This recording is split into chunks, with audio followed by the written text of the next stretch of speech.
ቀጥለናል ተመልካቾች ወደ ሁለተኛው ርዕሰ ጉዳይ እንሸጋገራለን። ሁለተኛው ርዕሰ ጉዳያችን የህንዱ ጠቅላይ ሚኒስትር ናሬንድራ ሞዲ በኢትዮጵያ ለሁለት ቀናት ይፋዊ የስራ ጉብኝት እያደረጉ ይገኛል።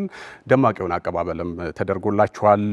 ከዚሁ ጋር በተያያዘ በነገው ዕለት ደግሞ ለሁለቱ ምክር ቤቶች ተገኝተው ንግግር እንደሚያደርጉም እንደዚሁ ተጠቅሷል። ከዛ ውጪ የህንዱ ጠቅላይ ሚኒስትር በኢትዮጵያ የሚያደርጉት ይፋዊ የስራ ጉብኝት በበርካታ መገናኛ ብዙሃን ልዩ ትኩረት የተሰጠው ርዕሰ ጉዳይ ሆኗል። እንግዲህ የህንዱ ጠቅላይ ሚኒስትር በቀጣይ ቀናቶች የተለያዩ ዘርፎች ላይ በተለይ ከኢፌዴሪ ጠቅላይ ሚኒስትር ዶክተር አብይ አህመድ ጋር እንደዚሁም ንግግር እንደሚያደርጉ እንደሚወያዩ፣ ስምምነቶችም እንደሚኖሩ፣ ሌሎችም ተጠባቂ ኩነቶች እንደሚኖሩ ይጠበቃል። ከዚሁ ጋር ተያይዞ በጣም በሰፊው የሚነሳው ጉዳይ የህንድ የውጭ ጉዳይ ሚኒስቴርም ባወጣው መግለጫ የጠቀሰው ነገር ነው። የህንድና የኢትዮጵያ ግንኙነት ጠንካራ የሆነ መሰረት ያለው ታሪካዊ የሆነ መሰረቶችም ያሉት እንደሆነም ሲነሳ ነበር። ምክንያቱም ጥንታዊ ነው ስንል ቀደም ብሎ በነበሩ ጥንታዊ ስልጣኔዎች ጭምር የታገዘ ግንኙነት እንደነበራቸው ነው የተጠቀሰው። በተለይ በአክሱም ጊዜ ኢትዮጵያ ሁሌም ታነሳለች ቀይ ባህርና ህንድ ውቅያኖስ ብለን እናነሳለን። ህንድ ውቅያኖስ ስንል ከህንድ ጋር የነበረንን ያንን ጠንካራ የሆነ የንግድ ግንኙነት ለማሳየት ነውና በዚህ ረገድ የህንዱ ጠቅላይ ሚኒስትር በኢትዮጵያ የሚያደርጉት ይፋዊ የስራ ጉብኝት ምን ይነግረናል ከሚለው ብንጀምር በጣም ደስ ይለኛል። በረከት መልካም እንግዲህ እንዳነሳው ሆነው እንግዲህ የኢትዮጵያና የህንድ የዲፕሎማሲያዊ ግንኙነት ረዘም ያለ ጊዜን ያስቆጠረ ነው። በተለይ ደግሞ ህንድ በ1947 ነው እንግዲህ ነጻነቷን ያወጀችው። ከዛ ጊዜ አንስቶ ከ1948 አንስቶ ላለፉት 70 ዓመት ለተሻገረ ጊዜ ከኢትዮጵያ ጋር ታሪካዊ የሆነ የዲፕሎማሲያዊ ግንኙነት ነበራት። ግንኙነቱ እንግዲህ ከንግድ፣ ከኢንቨስትመንት፣ ከባህል ጋራ በእጅጉ የተሳሰረ ነው። እንዲሁ ደግሞ በሁለቱ ሀገራት በተለይ ደግሞ በስፋት የሚታወቀውና በብዛትም የሚጠቀሰው ከትምህርት ጋር በተያያዘ በትምህርት ዘርፍ ያለን ጠንካራ ግንኙነት ነው። በሺዎች የሚቆጠሩ ኢትዮጵያውያን በህንድ ዩኒቨርሲቲዎች ውስጥ የመማር እድል አግኝተዋል። በርከት ያሉ መምህራን ደግሞ በኢትዮጵያ ከፍተኛ የትምህርት ተቋማቶች ውስጥ ደግሞ መጥተው የማስተማር እድሎችን አግኝተናል ማለት ነው። ስለዚህ ጠንከር ያለ ትስስር ነው ያለን። ግን እኔ እዚህ ውስጥ መመልከት አለብን ብዬ ማስበው አንተም ስትጠቅሰው እንደነበረ ታሪክ በዲፕሎማሲ ውስጥ ልዩ ቦታ አለው። እሱም ማንሳት ጠቃሚ ይሆናል። በተለይ ይሄ ዘመናዊ የሚባለው የመንግስታት ግንኙነት ከመመስረቱ በፊት የነበረው ታሪካዊ ግንኙነት በጣም እሱ ትልቅ ኢንሸንቱን ታይም ሪፈር የሚያደርግ ነው። ወደ 2000 ዓመት ገደማ የሚሉ መዛግብት አሉ ስለ ኢትዮጵያና ህንድ ግንኙነት። ፕሮፌሰር ሪቻርድ ፓንክረስት የሚያነሱት ነገር አለ። ኢትዮጵያና ህንድ ያላቸው ግንኙነት ልክ ኢትዮጵያ ከምዕራቡ ዓለም ጋር እንደነበራት ታሪካዊ ትስስርና ግንኙነት በሰነድ ወይም በማስረጃ ተጠቅሶ ባናገኘውም ግን በጣም ዘመናትን የተሻገረ ጠንካራ ግንኙነት እንደነበራቸው አንስተዋል። 1991 ኢትዮጵያ በቀይ ባህርና ህንድ ውቅያኖስ በኩል የሚል ጽሑፍ አላቸውና ፕሮፌሰር ሪቻርድ ፓንክረስት ለኢትዮጵያ በጣም ባለውለታ ናቸው። ይህንን ጉዳይ በጣም በሰፊው አንስተዋል። ተመልካቾች ያው ጊዜ ወስደው ይህንን ጉዳይ ቢያዩት እንጋብዛለን። ቀጥል በረከት። መልካም። ስለዚህ ታሪክ በዲፕሎማሲ ውስጥ ትልቅ ቦታ አለው። ታሪክ የዲፕሎማሲ መሰረት ጭምር ነው።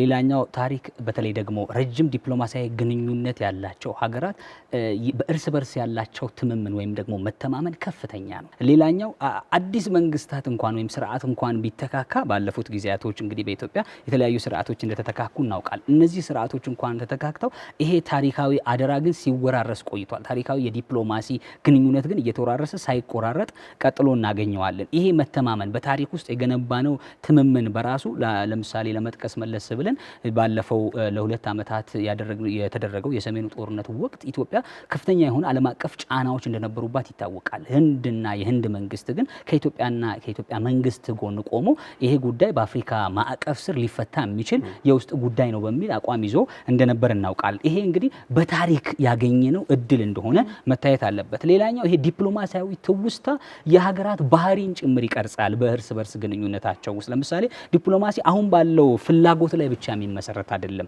ትላንትና በገነባው ልምድ ጭምር ላይ የጋራ ኤክስፒሪየንስ ጭምር ላይ መሰረቱን የሚያደርግ ነው። ለምሳሌ አንዳንድ ሀገራት ከሀገርህ ጋራ በሚኖራቸው ግንኙነት ወቅት ራሳቸውን በጠላትነት ፈርጀው በየደረጃው እንቅስቃሴ ሲያደርጉ በታሪክ ውስጥ ከቆዩ ከዚህ አስተሳሰብና ባህሪ ለመውጣት በእጅጉን ይቸገራሉ። ሲቸገሩ የምናያቸውም ሀገራት ዛሬም ድረስ በዙሪያችን እንዳሉ ይታወቃል። ህዝቡ ስለሚያውቀው መጥቀስ ብዙ አስፈላጊ ላይሆን ይችላል። ሌላኛው ረጅም ግንኙነቶችን ለመለወጥም በባህሪው አስቸጋሪ ይሆናል። በቀላሉ ትለውጠው አትችልም። የተለየ ንድፎች ይኖሩታል፣ ፓተርኖችን ያመጣል። ወይም ደግሞ በግንኙነት ወቅት የሚሰመሩ ነገሮች አሉ። ትላንት እንግዲህ ምርጫዎቻችንን አሁን ያሉ አማራጮቻችንን ጭምር የሚወስኑ መሆናቸው በግልጽ መታየት መቻል ይኖርበታል ብዬ አስባለሁ። ግን ለምንድን ነው ሀገራት ለታሪክ ዋጋ የሚሰጡት? ዲፕሎማሲያዊ ታሪክ ላይ ለምን ዋጋ ይሰጡታል ብለህ ስትል የተረጋጋ ግንኙነትን መሰረት ያደረገ ግንኙነትን ይፈልጋሉ። አንድ ሁለተኛው ተገማችነት የፕሪዲክታቢሊቲ፣ ይሄ በዲፕሎማሲ ውስጥ ትልቅ ቦታ የሚሰጠው ስለሆነ፣ ሶስተኛው በችግር ወቅት አስተማማኝ ወዳጅ ነው ወይ የሚለውን ነገር በታሪክ ውስጥ የታየ ስለሆነ ያንን ይፈልጉታል። በቀላሉ ሊተው የሚችል አይደለም። በዚህ ምክንያት በዓለም አቀፍ ፖለቲካ ውስጥ አለመተማመን የሚያመጣቸውን ዳፋዎችን በመቀነስ የጋራ ትምምንና አብሮ የመቆምን ነገር ያዳብራል ማለት ነው። ስለዚህ ስኬታማ ዲፕሎማሲ ስንል ሶስት ነገር እናነሳለን ማለት ነው። አንደኛ ታሪክን ያከብራል፣ ሁለተኛ ሸክሙን ያስተዳድራል። በእነዚህ የታሪክ ግንኙነት ወቅቶች የተፈጠሩ ነገሮችን ሁሉ ያስተዳድራቸዋል እንደ ሸክም እንኳን ቢመጡ። በሶስተኛ ደረጃ ጠንካራ ጎኖቹን ደግሞ አውጥቶ ይጠቀማቸዋል ማለት ነው። እኔ ቅድምም አንተም ጠቅሰኸዋል። በተለይ የህንዱ ጠቅላይ ሚኒስትር ናሬንድራ ሞዲ በኢትዮጵያ በሚኖራቸው ጉብኝት በሁለቱ ምክር ቤቶች ቆመው ንግግር ያደርጋሉ ተብሎ ይጠበቃል። እንግዲህ የወጡ መረጃዎችም እሱን ነው የሚያሳዩት። ይሄ ግን የራሱ የሆነ አንድምታ ደግሞ አለው። ለምሳሌ ለሁሉም ሀገራት ለመጡ ሁሉ ሀገርን ለሚጎበኙ ሁሉ ሀገራት የህዝብ እንደራሴዎችን ምክር ቤት ከፍተ ንግግር እንዲያደርጉ አታደርግም። ይሄ በራሱ ለየት ያደርገዋል። ሁለተኛ ግብዣው በራሱ ዲፕሎማሲያዊ ክብርን የሚያሳይ ጭምር በመሆኑ ምክንያት የሁለቱ ሀገራት ታሪካዊ ግንኙነትና ስትራቴጂካዊ የሆነ የደረሱበትን ቦታ የሚያመላክት ነው። ምናልባት ኋላ ላይ ይህንን ጉዳይ እናነሳዋለን። መልካም። ኢትዮጵያና ህንድ እንግዲህ ሁለቱም ሀገራት በጣም ብዙ የሚያመሳስሏቸው መልኮች አሉ። አንደኛውና የመጀመሪያው በጣም ብዙ ብዝሃ ማንነቶች ያሉበት ሀገር መሆኑ ይታወሳል።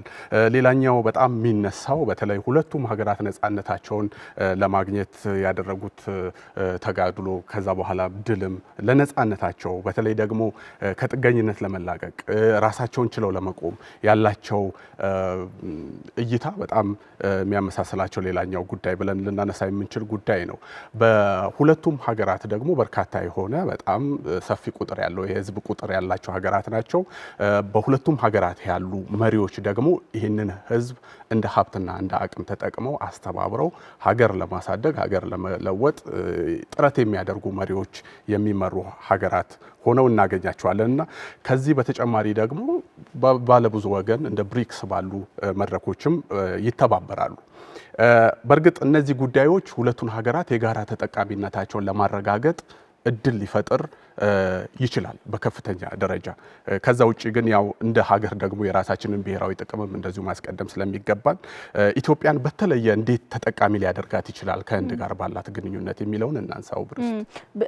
ብዙ ተመንዝረው ከበረከት ካነሳው ታሪካዊ የግንኙነታቸው ጅማሮ አልፎ በስኬቶች የታዩባቸውን ይሄና ያ ብለን የምንገልጻቸውን የዲፕሎማሲ ግንኙነት ውጤቶችን ማንሳት ይቻላል። ለዛ በመጀመሪያ የሁለቱን ሀገራት ግንኙነት ከሁለትዮሽ ግንኙነት እና ጠንካራ ከሆነው አሁን ላይ በጣም ወደ ላቀ መተማመንና ወደ ላቀ ደረጃ የደረሰውን ከጥንታዊው እንደዚሁም ደግሞ በዘመናዊ ኢትዮጵያ ኢምፓየር ከነበረችበት ጊዜ አንስቶ አሁን ደግሞ ስቴት ሆና ባለችበት ውስጥ በዘለቀው በዚህ ረጅም ጊዜ ግንኙነት ህንድም ደግሞ ነጻነቷንም ካገኘች በኋላ በነገራችን ላይ የመጀመሪያው አፍሪካዊት ሀገር ናት ኢትዮጵያ በህንድ መደበኛ ዲፕሎማሲያዊ ግንኙነትን ለመመስረት።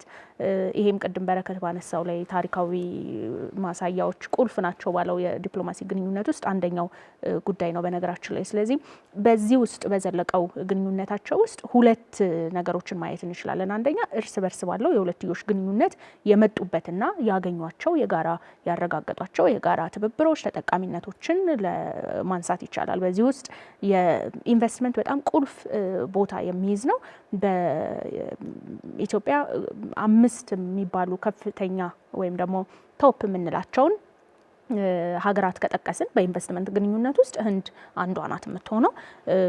አሁን ላይ ቁጥራዊ መረጃዎች እንደሚያሳዩት ከ650 በላይ የህንድ ኩባንያዎች በኢትዮጵያ በተለያዩ ዘርፎች ኢኮኖሚ ውስጥ ተሰማርተው የሚሰሩ መሆናቸውን በኢንቨስትመንትና በኢኮኖሚያዊ ትብብር ዋነኛ ማሳያ አድርገን የሁለትዮሽ ግንኙነታቸው እየተጠናከረ ውጤታማ እየሆነ ለመጣበት አንደኛው ነጥብ አድርገን ማቅረብ የምንችለው ነው። ሌላው ደግሞ እንደዚሁ ቀደም ሲል የተነሳው የትምህርት ትብብራቸው በነገራችን ላይ በቀዳማዊ ኃይለ ሥላሴ ዘመነ መንግስት በተለይ በዘመናዊ የኢትዮጵያ የትምህርት እድገት ውስጥ የህንድ መምህራን በኢትዮጵያ መምጣት በጣም ከፍተኛ የራሱን የሆነ ድርሻ ይዛል። ይሄ መጥቶ ደግሞ በአውሮፓውያኑ 2007 ገደማ የራሱን የሆነ የትምህርት ትብብር በዘመናዊ ትብብር ውስጥ የራሱን የሆነ ማዕቀፍ እንዲይዝ የተለያዩ ስምምነቶች ያሉት ነው።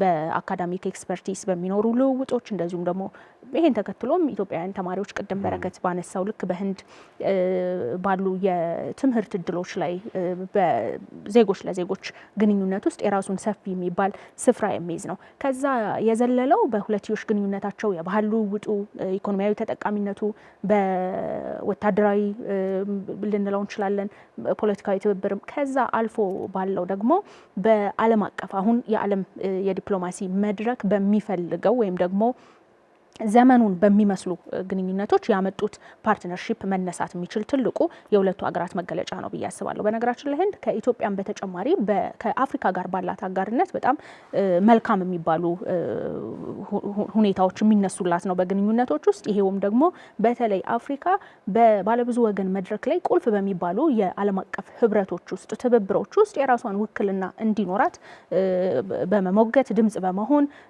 እንደዚሁም ደግሞ አብሮ በመስራት አጋርነቷን በማሳየት የምትታወቅ ሀገር ናት። ይህንን በምሳሌ ለማስደገፍ የቡድን 20 ሀገራት በሷ ፕሬዚደንሲ ስር በነበረ ሰዓት አፍሪካ የዛ ውክልና እንዲኖራት የዛ ቡድን ውክልና እንዲኖራት ያደረገችውን ድጋፍ እንደዚሁ ማንሳት እንችላለን። ስለዚህ ይሄ መጥቶ ከኢትዮጵያ ጋር ደግሞ ኢትዮጵያም እንደ ሀገር በዓለም አቀፍ የዲፕሎማሲ መድረክ ውስጥ የራሷን አስተዋጽኦ ለማበርከት በምትሄዳቸው ዋና በሚባሉ እንደ ራዕይ ይዛ በምትሰራባቸው ጉዳዮች ለምሳሌ ግሎባል ሳውዙ የዓለም አቀፍ ውክልናው ላይ ይሄ ነው የሚባል ድምጽ ሊኖረው ያስፈልጋል የሚለው ኢትዮጵያ ከጥንትም ያለ አቋሟ ነው። ይሄ ደግሞ ታሪካዊ ሁኔታዎችን ስናይ የዚህ የቅኝ ግዛት ላይ ያላት ተጋድሎ በዛ የምትጠቀስ ሀገር መሆኗ በዓለም አቀፍ መድረኮች ባሉ እድሎች የዓለም ስርዓት አካታች እንዲሆን በሚደረገው ሙግት ውስጥ ኢትዮጵያ እንደ ሀገር የምትጠቀስ ሀገር ናት። ህንድም ደግሞ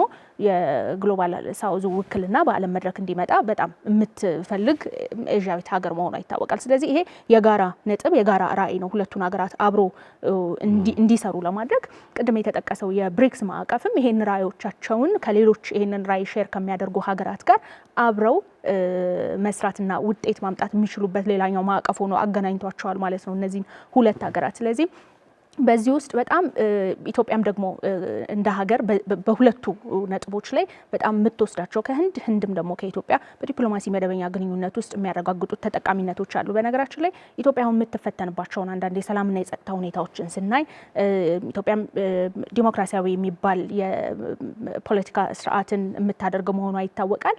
ህንድ ደግሞ በዚህ ውስጥ ከና አሜሪካ የበለጠ ስም ያላት ሀገር መሆኗ ይታወቃል። ብዙ ፖፑሌሽን ናት። ብዙ ፖፑሌሽን ኖሯት ብዙ ፖፑሌሽን ያለውን ሀገር ማስተዳደር ካለው ከባድነት አንጻር ፐርፌክት የሚባል ወይም ደግሞ ፈንክሽናል የሆነ ዲሞክራሲ ያላት ሀገር ናት።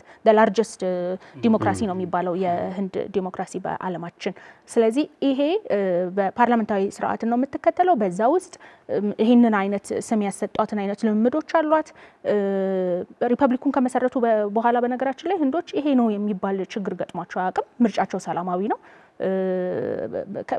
በዲሞክራሲ ቫሊዎች ወይም እሴቶች የምንጠራቸውን ነገሮች ህንድ ውስጥ እናገኛለን። ስለዚህ ይሄ ትብብር ኢትዮጵያም ደግሞ ዲሞክራሲያዊነት ላይ የህዝቦች የጋራ ተጠቃሚነትን ማረጋገጥ በዚህ ውስጥ ደግሞ በሚለው ራዕይዋ ላይ ከህንድ ጋር ባላት የመተሳሰሪያ ነጥብ አብረው መስራት የሚያስችላቸውና በዛ አግባብ ሲሰሩ የመጡበት አሁን ደግሞ የደረሱበት ምዕራፍ ቅድም በረከት እንዳነሳው ትልቅ የሆነ የመተማመናቸውን ደረጃ የሚያሳይ በህዝብ ተወካዮች ምክር ቤት የሚጠበቀው መርሃ ግብር በሁለቱ ምክር ቤቶች ይሄንን የሚያሳይ የግንኙነት ምዕራፋቸው እና ጥንካሬው እዚህ መድረሱን የሚያሳይ ነው ማለት ይቻላል። መልካም እንግዲህ የህንዱ ጠቅላይ ሚኒስትር ናሬንድራ ሞዲ በኢትዮጵያ የሚያደርጉት ይፋዊ የስራ ጉብኝት ከ15 ዓመታት በኋላ ነው በመሪ ደረጃ እንዲህ አይነት ግንኙነት የሚደረገው። ይሄ ትልቅ ታሪካዊ ነው ብለን ልናነሳ የምንችለው ነው። ተጠባቂ የሆኑ ስምምነቶች ይኖራሉ። በተለይ ደግሞ በቴክኖሎጂ፣ በግብርና፣ በኢንቨስትመንት እንደዚሁም በሳይበር ሴኩሪቲና በዲጂታል መሰረተ ልማት ጉዳዮች ላይ ሁለቱ ሀገራት ትብብራቸውንና ቁርጠኝነታቸውን ያሳያሉ ተብሎ ይጠበቃል። እነዚህ ቅድሚያ ይሰጣሉ ተብለው የሚታሰቡ ጉዳዮች ናቸው። ከምንም በላይ ኢትዮጵያ ቅድሚያ ከምትሰጣቸው ጉዳዮች ጋር እነዚህ ትብብሮች እንደዚህ አይነት ግንኙነቶች ደግሞ መሆናቸው ሞር ኢትዮጵያ ቅድሚያ ከምትሰጣቸው ጉዳዮች ጋር በጣም የተሳሳረ እና ደግሞ የተጣጣመ መሆኑን ማየት እንችላለን ማለት ነው። ስለዚህ ሌሎች ተጨማሪ ኩነቶችን በሌላኛው መርሃ ግብራችን ይዘን የምንመጣ ይሆናል። ለዛሬው ይህንን ርዕሰ ጉዳይ እዚህ ጋር እንቋጭና ወደ ሶስተኛውና ወደ መጨረሻው ርዕሰ ጉዳይ እናልፋለን። ከመሸጋገሪያ በኋላ እንመለሳለን።